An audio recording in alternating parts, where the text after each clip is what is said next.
Magandang umaga po sa bawat isa. Welcome po sa ating pong pagbubulay ng salita ng Diyos sa umagang ito. Ngayon po ay December 22 at malapit na po yung araw po ng pagdiriwang po ng Pasko. Maraming salamat po sa Panginoong Diyos sa pagkakataon na ito na tayo po ay muling makakapag-aaral po at magbubulay po ng kanyang banal na salita. Purihin po ang Panginoon sa patuloy po na pagpapala sa gawain ng Panginoong Diyos sa Aperon Fundamental Baptist Church. Maraming salamat sa inyong mga kapatid na patuloy po na nagiging kasama po namin sa pagsamba sa Panginoon at sa paglilingkod po sa Kanya. So ngayong umaga po, pag-aaralan po natin ang salita ng Diyos na pinamagatan ko po ang mensahe ng Panginoong Diyos ngayong umaga na Pasko ng Katotohanan. Ito po ay base po sa aklat na sulat po ni Apostol Juan.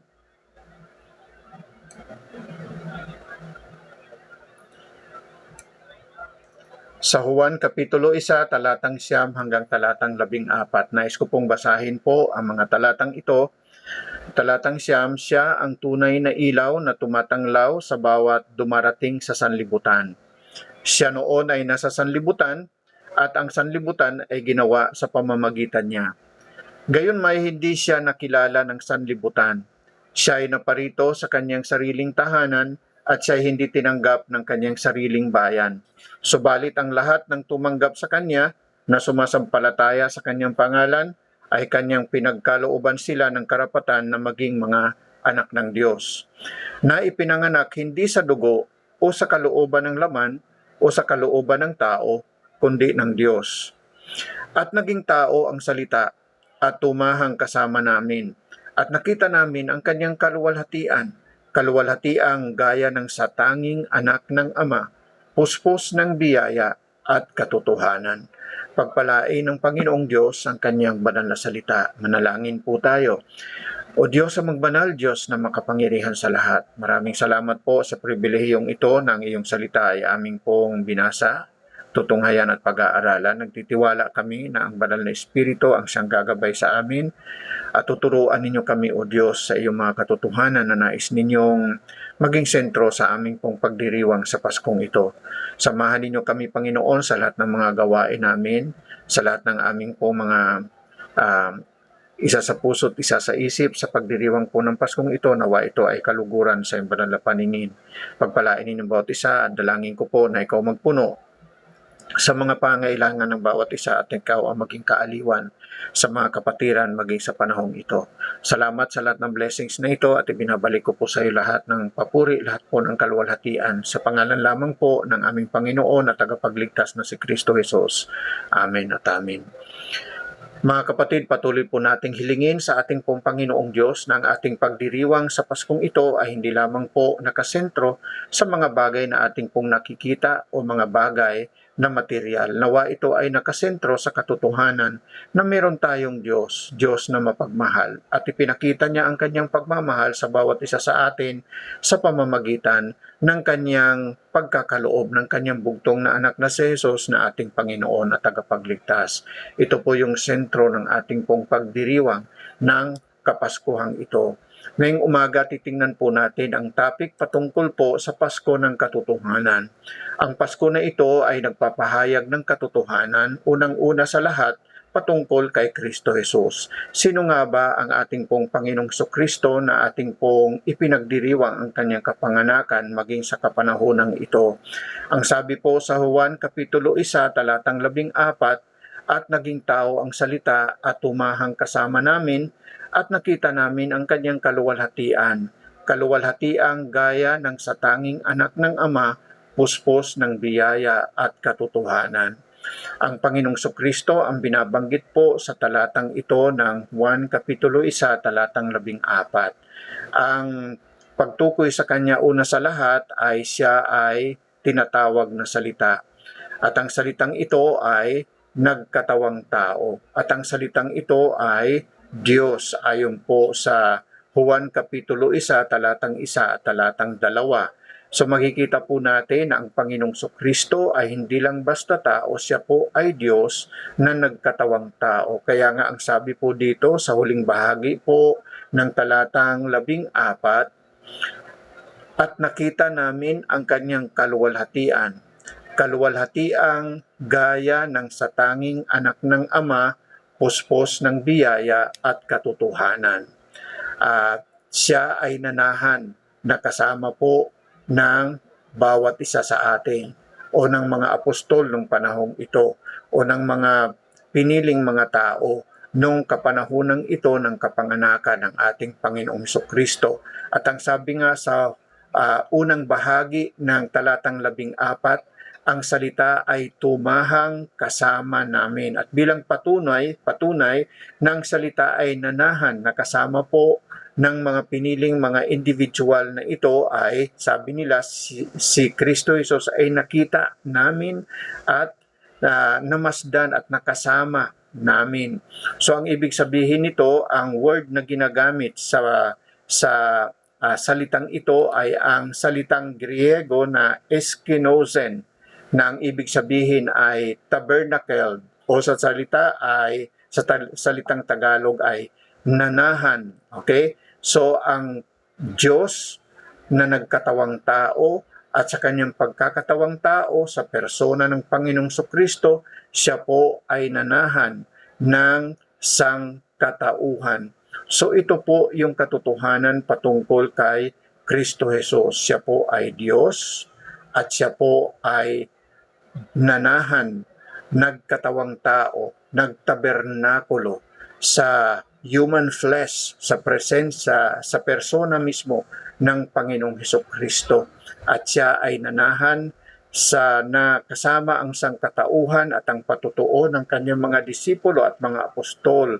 Si Kristo Jesus ay nakasama nila at hindi lang basta nakasama, sila ay nakita nila mismo personally at sabi nga po ni Apostol Juan sa kanyang pagsulat sa mga epistles, siya ay kanila pong nahawakan.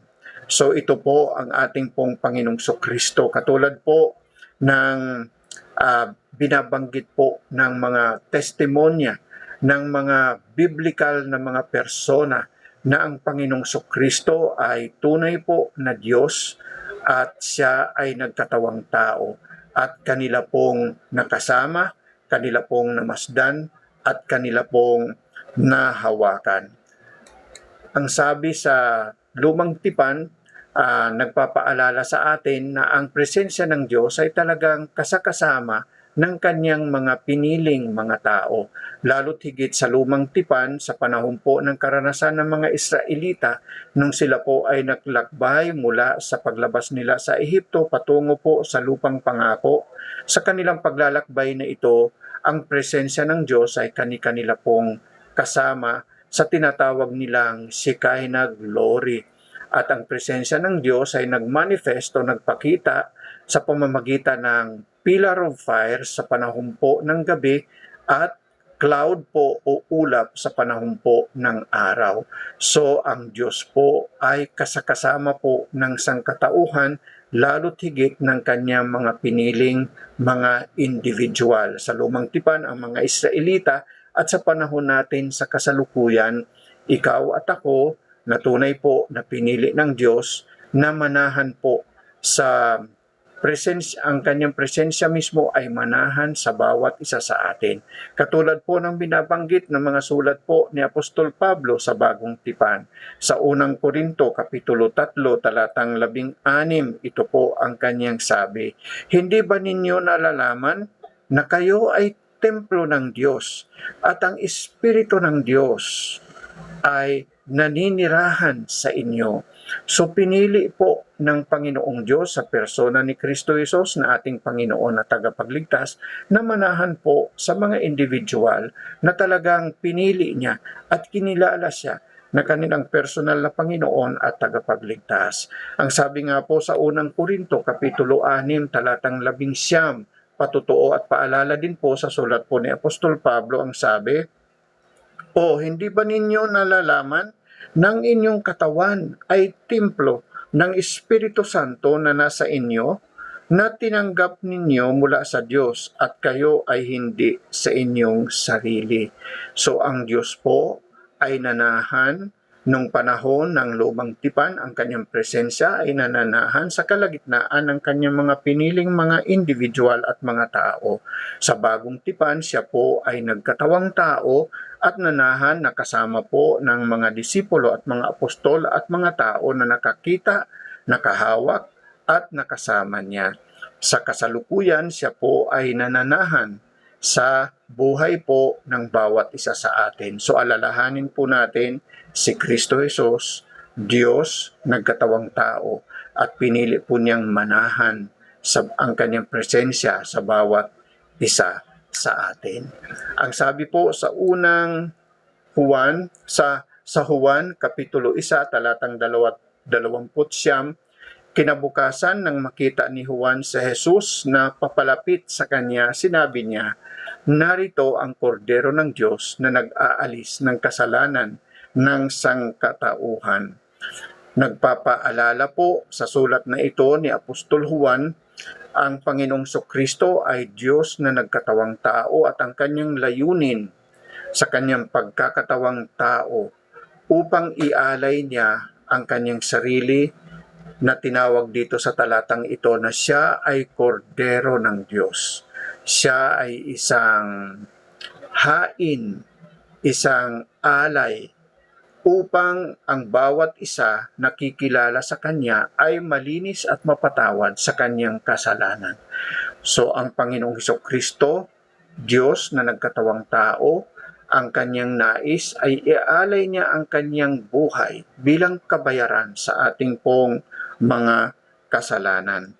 So ang talatang ito ay hindi lang po nagpapaalam ng katotohanan patungkol kay Kristo Jesus na Diyos na nag-alay ng kanyang buhay bilang kabayaran sa ating kasalanan.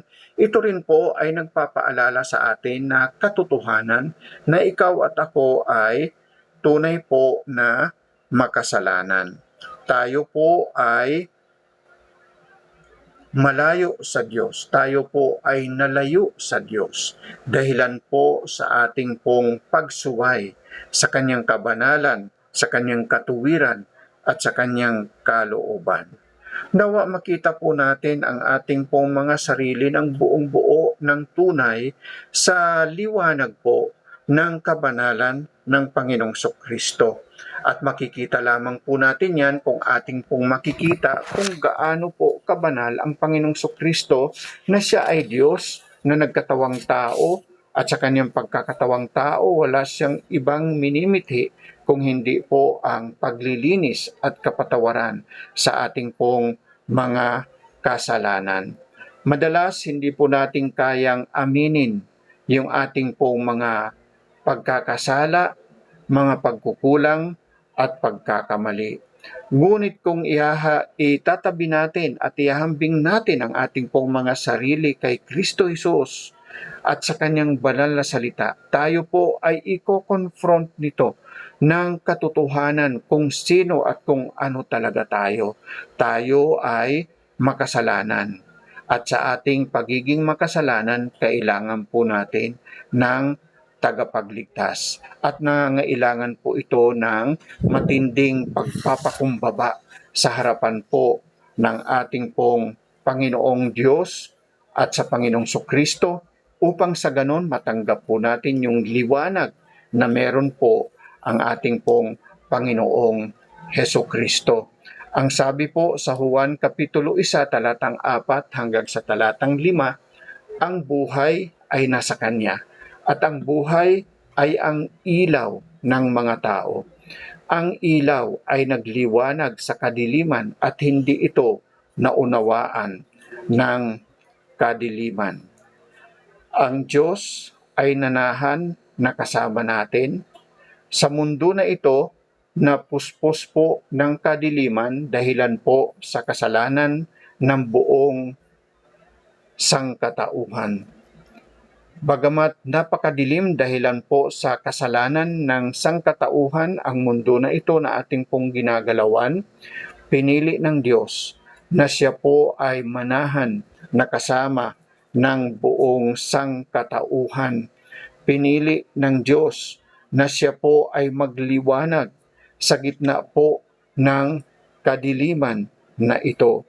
So si Jesus ay dumako sa mundo na ito na kasakasama po yung kanyang kabanalang liwanag. Liwanag na banal. At siya po ay handang magbigay po ng liwanag na ito sa bawat isa na masusumpungan kung sino at kung ano siya sa buhay po ng bawat isa sa atin. So ang liwanag na ito po ay katangian po ng Panginoong Kristo. At ang liwanag na ito ay liwanag tungo po sa pagkakaroon ng tunay na buhay yaong mga tao na namatay dahilan po sa kanilang mga kasalanan. So ang buhay mismo ng Panginoong Kristo ay magdadala ng buhay sa bawat individual na makakasumpong kung sino at kung ano siya. Si Kristo Jesus, Diyos na nagkatawang tao. Nasa Kanya ang tunay na buhay. At ang tunay na buhay na ito ay liwanag sa buhay po ng bawat isa sa atin. Kaya nga sa wikang Ingles ng talatang 4 ng Juan Kapitulo sa John chapter 1 verse 4, ang sabi po sa wikang Ingles, "In Him was life, and the life was the light of men." Ang buhay ay na kay Kristo Jesus at ang buhay na ito ay ang ilaw ng mga tao. Kung wala po ang buhay ni Kristo Jesus sa buhay ng bawat isa sa atin, tayo po ay mananatili sa kadiliman. Ngunit salamat sapagkat sa Paskong ito pinapaalalahanan po tayo ng katotohanan na ang Panginoong Kristo na kinaroroonan ng buhay ay kinaroroonan din ng tunay na liwanag.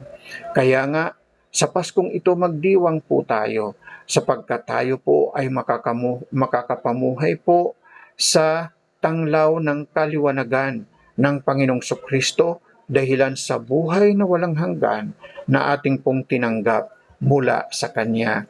Nakakalungkot po sapagkat sabi po sa talatang 5, ang ilaw ay nagliwanag sa kadiliman at hindi ito naunawaan ng kadiliman. Mga kapatid, kailangan po nating buksan ang ating mga puso at patuloy nating i-acknowledge na ang presensya ng Diyos sa buhay po ng bawat isa sa atin ay nagbibigay po ng tunay po na gabay at patnubay dahil sa liwanag na Kanyang itinatanglaw sa buhay ng bawat isa sa atin. Patuloy tayong magbigay po ng pagpapasalamat sa ating pong Panginoong Diyos sapagkat siya po ay nagdala po ng tunay na pag-asa, ng tunay po na restoration sa mundo na ito na talagang walang kapag-asa. Sa mundo na ito na nakikita po natin yung kasalanan, kadiliman sa gitna po ng mundo na ito na ating pong pinananahanan. So mga kapatid, ini-encourage ko po ang bawat isa sa atin ngayong umaga sa ating pagdiriwang sa Paskong ito. Una sa lahat, alalahanin natin ang katotohanan patungkol kay Kristo Jesus. Sino siya? Si Kristo Jesus ay Diyos, nagkatawang tao, nanahan, naging human flesh at nakasama natin sa mundo na ito na puspos ng kadiliman dahilan sa kasalanan. Ngunit salamat po sapagkat ang Diyos po na ito na nanahan na kasama natin sa persona ni Jesus ay kinaroroonan ng tunay na buhay. At yung kinaroroonan ng tunay na buhay ay meron pong tunay na kaliwanagan. So sa ating pong pagdiriwang sa Paskong ito, una sa lahat, ipagdiwang po natin ang katotohanan na ang Panginoong Diyos ay inabot tayo sa pamamagitan ng kanyang pagkakatawang tao sa persona ng Panginoong Heso Kristo. Pangalawa po at huli na katotohanan na ang Paskong ito ay nagpapahayag ng katotohanan patungkol po sa ating pong kaligtasan. Ang sabi po sa Juan Kapitulo 1, talatang 12, subalit ang lahat ng tumanggap sa Kanya na sumasampalataya sa Kanyang pangalan ay Kanyang pinagkalooban sila ng karapatan na maging mga anak ng Diyos. Tingnan po natin, tumanggap sa Kanya na sumampalataya. So ang pagtanggap po sa kaligtasan na iniaalok ng Panginoong Kristo na katotohanan na ipinagdiriwang at sentro ng pagdiriwang ng Paskong ito, yung dakila at walang kapantay na regalo ng Diyos sa atin. Ipinagkakaloob na regalo ng Diyos. Ito ay ating pong tatanggapin sa pamamagitan po ng pagsampalataya sa kanyang pangalan. Ano nga ba ang pangalan ng Panginoong Kristo? Tinalakay po natin yan sa unang puntos patungkol kay Kristo Jesus. Siya ay Diyos, nagkatawang tao, inialay niya ang kanyang sarili bilang kabayaran sa ating mga kasalanan at yaong tumanggap at tatanggap sa kanya, siya ay mananahan sa buhay mismo ng taong yan na sasampalataya at tatanggap sa Panginoong Kristo na kanyang Panginoon at tagapagligtas. So ang sabi dito, tanggapin mo, sampalatayanan mo ang kanyang pangalan at kanyang pagkakalooban sila ng karapatan na maging mga anak ng Diyos. So ang liwanag ng Panginoong Kristo ay nagpapahayag ng katotohanan na ang kaparaanan ng kaligtasan ng bawat isa sa atin ay sa pamamagitan ng pagtanggap, pagsampalataya sa Panginoong Kristo. At ikaw at ako ay pagkakalooban niya ng karapatan na maging tunay na anak ng Diyos. Kaya nga kailangan nating buksan ang ating mga puso upang tanggapin siya na ating Panginoon at ating pong personal na tagapagligtas. At marami po sa atin ang nagdesisyon na po ng ganon. Kung meron po tayong kasama sa pakikinig po ng mensahe ng salita ng Panginoon ngayong umaga na hindi pa po nagdesisyon ng personal, na kilalanin si Jesus at tanggapin at sampalatayanan siya bilang ating Panginoon at personal na tagapagligtas. Tayo po ay magdesisyon na sabihin, Panginoon, alam ko makasalanan ako, patawarin mo ako sa aking kasalanan. Kinikilala ko si Jesus na aking Panginoon at tagapagligtas. Sumasampalataya ako sa kanyang banal na pangalan. Kung gagawin mo yan, ikaw ay bibigyan ng Diyos ng karapatan na tawagin niyang tunay niyang anak. Buksan mo ang iyong puso at kilalanin mo at tanggapin na may pananampalataya si Kristo Jesus na yung Panginoon na tagapagligtas. Tayo pong lahat ay magpasalamat sapagkat meron tayong Panginoon, meron tayong tagapagligtas. At dahil dito, nagkakaroon po ng tunay na pagbabago ang ating pong mga puso. Mula sa puso po na pinatigas po ng kasalanan, kanya pong pinalambot ng kanyang kabanalan sa pamamagitan po ng pagpapasakop at pagtitiwala sa ating pong Panginoong Hesus Kristo. Ang sabi po sa Juan Kapitulo 8, talatang 12, nang magkagayon, nagsalitang si Jesus sa kanila, sinabi niya, ako ang ilaw ng sanlibutan. Siya na sumusunod sa akin ay hindi lalakad kailanman sa kadiliman. Siya ay magkakaroon ng ilaw ng buhay. Ang ibig sabihin lang ng talatang ito, buong buhay mismo, fullness of life. Talagang ibibigay ng Panginoong Kristo ang kabuuan ng buhay po na may kabuluhan sa iyo at saka sa akin na tunay po na kinilala siya na ating Panginoong na ating Panginoon at tagapagligtas. So ang kaligtasan ng bawat isa sa atin na may pananampalataya kay Kristo Jesus ay pagkakaloob sa atin ng tunay po na buhay. Buong buhay po. Ibig sabihin lang nito, buhay na walang hanggan. Buhay na walang hanggan sa presensya niya dito sa lupa at doon po sa kalangitan.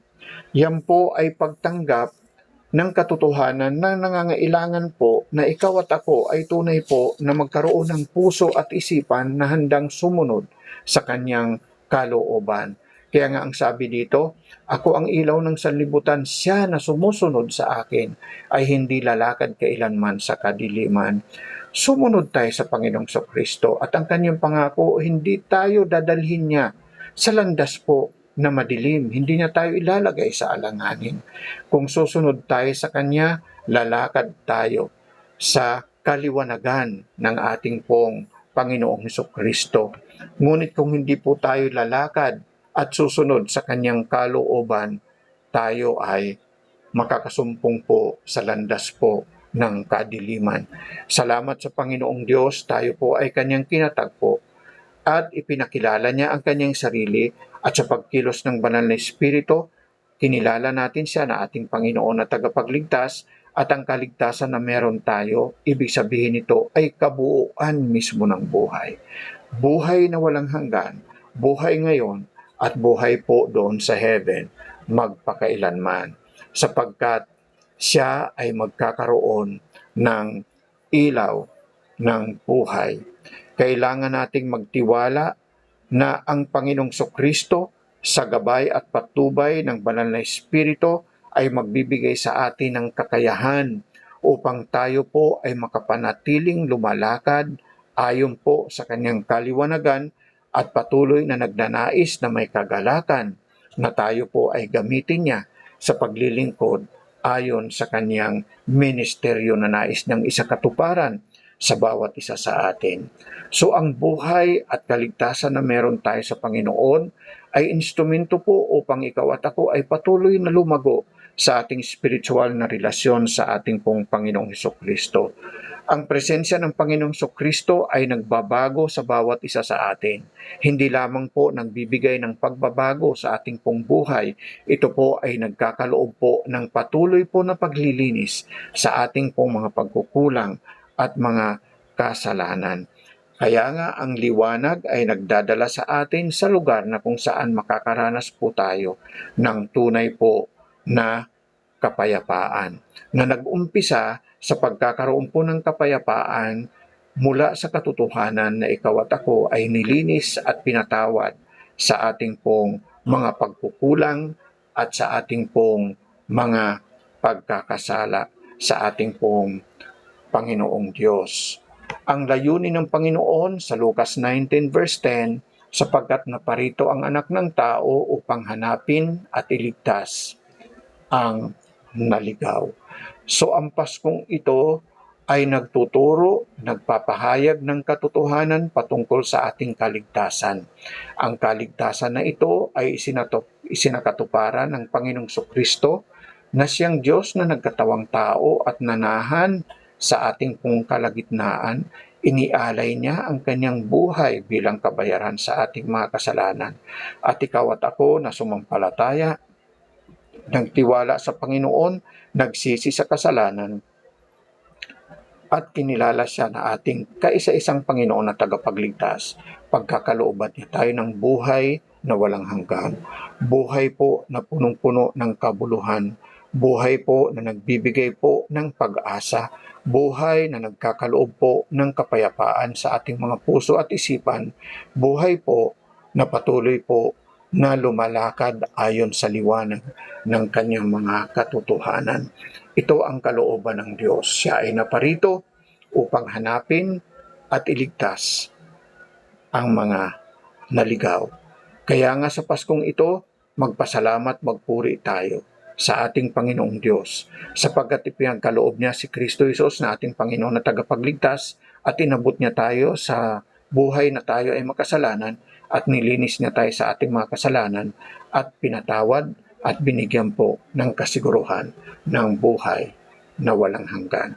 Mga kapatid, maligayang Pasko muli sa umagang ito at sa mga darating pang mga panahon at nawa patuloy po na sumagana ang pagharap po natin sa bagong taon ng 2025. Pagpalain ng Panginoon ang kanyang mga simbahan na nagtitipon sa araw na ito. Pagpalain ng Panginoong Diyos ang bawat isa sa atin sa lahat po ng ating pong mga activity sa pagdiriwang po ng Paskong ito, maging sa pagdiriwang sa pagharap po ng bagong taon.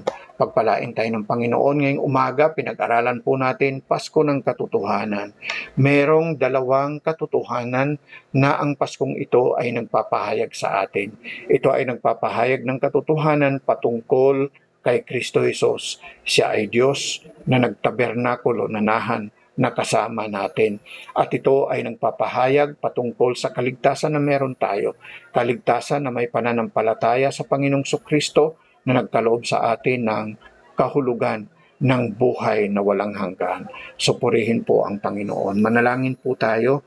Amang banal, Diyos na makapangyarihan sa lahat. Maraming salamat sapagkat sa Paskong ito muli alalahanin po namin po ang iyong persona, si Kristo Jesus, Diyos, makapangyarihang Diyos, nagkatawang tao upang kami ay abutin sa aming pong buhay na makasalanan at pagkalooban niya ng karapatan na tawagin na anak, na tunay na anak ninyo, Panginoon. Maraming salamat sapagkat ang kaligtasan na meron kami ay punong-puno ng buhay, punong-puno ng liwanag at kami po ay makakalakad sa buhay na ito ayon po sa iyong kaliwanagan. Salamat sapagkat ito po ang iyong layunin ng Kapaskuhang ito, na sino man natatanggap at kikilala kay Kristo Jesus na Panginoon at tagapagligtas ay pagkakalooban niya ng karapatan na tunay na tawagin na tunay na anak ng Diyos. Maraming salamat o Diyos sa pagpapalang ito.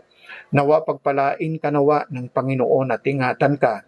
Paliwanagin nawa ng Panginoon ang kanyang mukha sa iyo at mahabag sa iyo. Ilingap nawa ng Panginoon ang kanyang mukha sa iyo at bigyan ka ng kapayapaan. Hinihiling ko po ito sa pangalan po ng Panginoong Hesukristo. Amen at amen. Magandang umaga po muli mga kapatid at pagpalain po tayo sa ating pagdiriwang ng Paskong ito. Maligayang Pasko muli at masaganang bagong taon. God bless po.